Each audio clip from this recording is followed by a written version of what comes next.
সকালবেলা ঘুম থেকে উঠে হাত মুখ ধুয়ে এক কাপ চায়ের পানি বসিয়ে দিলাম। চা বানিয়ে নিচ্ছি, কারণ চা না খেলে মনে হয় দিনই শুরু হয় না। আসসালামু আলাইকুম, কেমন আছেন সবাই? আশা করছি সবাই অনেক ভালো আছেন। আমরাও আল্লাহর রহমতে ভালো আছি। আবারও নতুন একটি ব্লগ নিয়ে আপনাদের মাঝে চলে আসলাম। আশা করি আপনাদের কাছে ব্লগটি ভালো লাগবে, আর যদি ভালো লেগে থাকে তাহলে লাইক, কমেন্ট এবং সাবস্ক্রাইব করবেন। সকালে চা নাস্তা শেষ করে দুপুরে রান্না বান্না শুরু করে দিলাম। আজকে দুপুরে রান্না করব বোয়াল মাছ দিয়ে পটল, আর রান্না করব করলা ভাজি।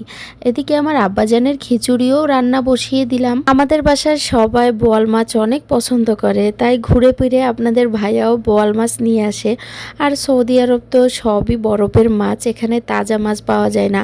এখানে সাগর থেকে যে মাছ ধরা হয় সমুদ্র থেকে, সেই মাছগুলো বরফের। আর আমরা তো সমুদ্রের মাছ খেতে অতটা পছন্দও করি না, বিশেষ করে আমার শ্বশুর সমুদ্রের মাছ অত খেতেই পারে না। আমিও অনেকদিন এখানকার সুপার শপগুলোয় যেয়ে দেখছি অনেক ধরনের মাছ পাওয়া যায়, কিন্তু সেগুলো দেখা যায় চিনিও না, আর খেতেও অতটা আমাদের ভক্তি লাগবে না, কারণ কখনো খাওয়া হয়নি। টেস্ট করে যে দেখব তেমনও মন মানসিকতা হয় না।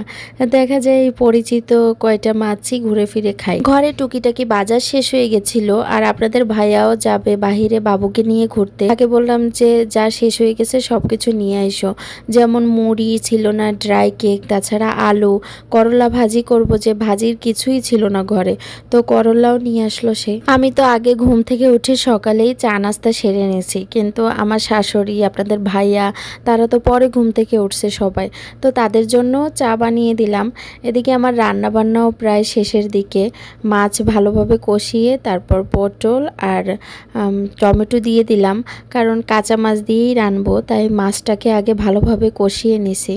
আচ্ছা, পটল সবজিটা কার কার কাছে ভালো লাগে কমেন্টস করবেন তো। আমার কাছে তেমন একটা ভালো লাগে না, বিশেষ করে যদি তরকারিতে দেওয়া হয়, যেমন মাছের ভিতরে বা কোনো রান্নার ভিতরে, তাহলে আমার কাছে তেমন একটা ভালো লাগে না। যদি কুচিয়ে তারপর ডিম দিয়ে ভাজি করা হয় তাহলে অনেক ভালো লাগে আমার কাছে।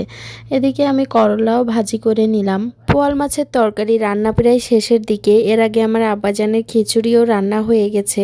এদিকে করলা ভাজি চুলায় বসিয়ে দিছি, যে বারবার লেড়ে দিচ্ছিলাম, করলা ভাজিও হয়ে আসতেছে।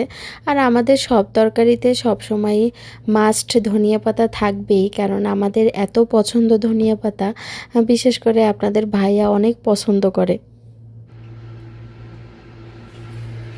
আব্বাজান খেলা করতেছেন? তাই কি খেতে হবে এখন? গুড বাই কি খাবে এখন?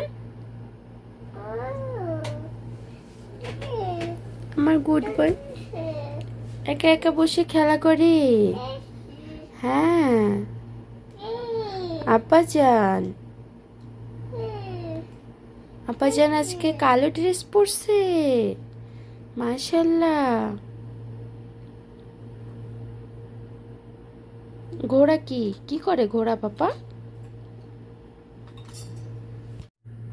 বাজান, আব্বাজান, আব্বা পাখি, আমার আব্বাজান ঘোড়ার সাথে খেলু করে। Good boy.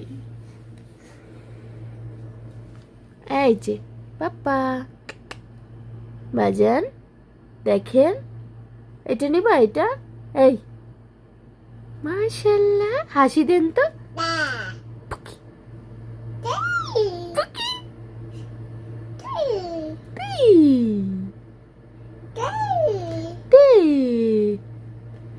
তাই তাই তাই মামা বাড়ি যাই।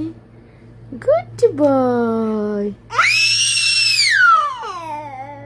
সন্ধ্যার পর আব্বু দোকান থেকে ছোলা মাখানো কিনে নিয়ে আসছিল, তো বাসায় মুড়ি ছিল, মুড়ি দিয়ে মাখিয়েই খেয়ে নিলাম। কেন করলো ওরকম আব্বা? আহারে, মুড়ি কোথায় লেগে আছে বাবা? আব্বা খান খান খান। Good boy. তুমি ওইরকম ফেলে দিলা কেন? এই দেখো, এই দেখো, এই সোনা বাসাটা।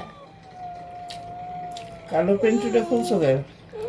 ওটা একটু পানি খাওয়াইতেছে, পানি লেগছে। আব্বা আব্বা আমার সাহেব বেতু কিভাবে বসছে, পায়ের উপরে পা দিয়ে বসে আছে। হ্যাঁ, কেমনে সাথে ওদিক ওদিক একা একা চলে এসে পায়ের উপর পা দিয়ে সুন্দরভাবে বসে আছে। ওই যে আবার আবার দিছে, কি সুন্দর করে বসে সোনা বাদশা। ওকে, আজকে সন্ধ্যার নাস্তায় ছিল ছোলা মুড়ি। ছোলা মুড়ি খাওয়ার পর আম্মু বলল যে একটু কফি বানাও, তারপর আমার জন্য আর আম্মুর জন্য একটু কফি বানাইলাম। আমি কফি ড্রাই কেক দিয়ে খাচ্ছিলাম, কারণ শুধু ছোলা মুড়িতে আমার পেট ভরেনি। দুধ চা কফি এগুলো আমি তেমন একটা খেতেই পারি না, কারণ যেই দিনই খাই সেই দিনই আমার রাত্রে ঘুমের 12টা বেজে যায়, আমার ঘুমই আসে না। এদিকে আমাদের বাসার সবাই খায়, তাদের কোনো প্রবলেম হয় না, একমাত্র রং চা খেয়েই আমি শান্তিতে থাকি, মানে আমার জন্য রং চাই বেস্ট।